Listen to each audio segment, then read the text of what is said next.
Wai me yake faruwa ne? Wallahi wani dan bazan yaro ya sace mun ya dauke mun ya. Ina son ka. Aikin banza wani aikin amana ne. Gaskiyar magana zaka jefa yarka cikin hatsari. Wannan tani ne wanda ba san rayuwa ba. Ido na ya riga ya rufe. Gaba ɗaya ina tunanin hakan ma kamar wani sharin take so ta kulla. Dakata. Ba shi da imani ya ɗauki kashe mutane da harkar sara tuka shine sana'a. Zaman lafiya yana hana shi sukuni. To haka zan zo mushi ido kenan. Kuma babu wani shege da sai daga yatsa in ba ni ba. To kai shege ne? Na bugawa ma a jarida kuwa.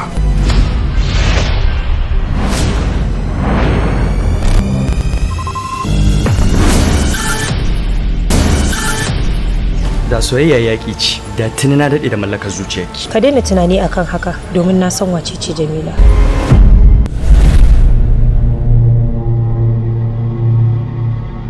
Nima nan kuwa kuɗi ce so nake la'asar ta yi sakaliya in ɗauki namijin wanka irin wankan nan da yara suke cewa wankan sukari to ni na mazar kwaila zai. Allah ya sa uwar gida ta yarda. Kyakkyawar fuskarka kamata ya a ce murmushi ya danna damuwar da take tare da ita. Zai mutukar wahala murmushi ya dawo fuskata bayan lokacin da ne ban kwana da ita. Wajibi ne ka so wanda ya so ka, kuma abin alfahari ne ka ji wani ya ce yana son ka. Wannan babbar alama ce da za ta nuna cewa soyayya ta ba ta gaske ba ce. Ba zan iya rayuwa babu Jamila ba. Amma don Allah abba ka banni na aure Ahmad. Sai dai ki zaba ko ni ko Ahmad. Ni fa har yanzu ina shakka idan Jamila za ta iya aikata wannan abu domin da kanta ta je ta beli na. Tabbas yana da gaskiya Ahmad. To zancen da nake miki yanzu Ahmad yana hannun 'yan sanda. 'Yan sanda kuma? Sai dai kashiyo mun tashi da ita yarinyar ba mu ganta ba. 1-1. Kuma sai ya dawo da ita. Zan yi amfani da wannan yaron wace duk abin da ya mallaka. Dan Allah ina so ki je ki mu bincike ta karkashin ƙasa domin ki tabbatar min da gaskiyar wannan al'amarin. Kuma ga dukkan alamun mutanen nan ba za su yi masa adalci ba. To me ya musu? Ba za ka kama dan mutane ka tsare kana dora masa sharri. Baba dan Allah ka daina kukan nan ba sai maka magani.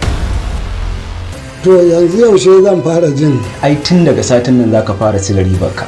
To uwar kuɗin ba. Tana nan duk lokacin da ka so ka cire kuɗin ka zaka cire uwar kuɗin ka complete duka. Har sai in taimaki tsufa na ɗan ta da komada. Shege dan iska. Allah mai halitta shi yake halitta mahaukaci ya halicci mai hankali. Ka yi haƙuri wallahi ban san baka da lafiya ba da ba zan tambaye ka ba. Ga sadaka ba ma. To shikenan nagode Allah shi karba. A wannan kuɗin da gani na damfara ne. To shikenan nagode Allah tsine ma albarka.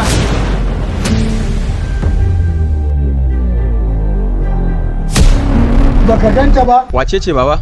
Wata baiwa Allah mai tallafi Farida Barau. Wallahi tallafi ta bani na naira 100,000 in je in ja jari.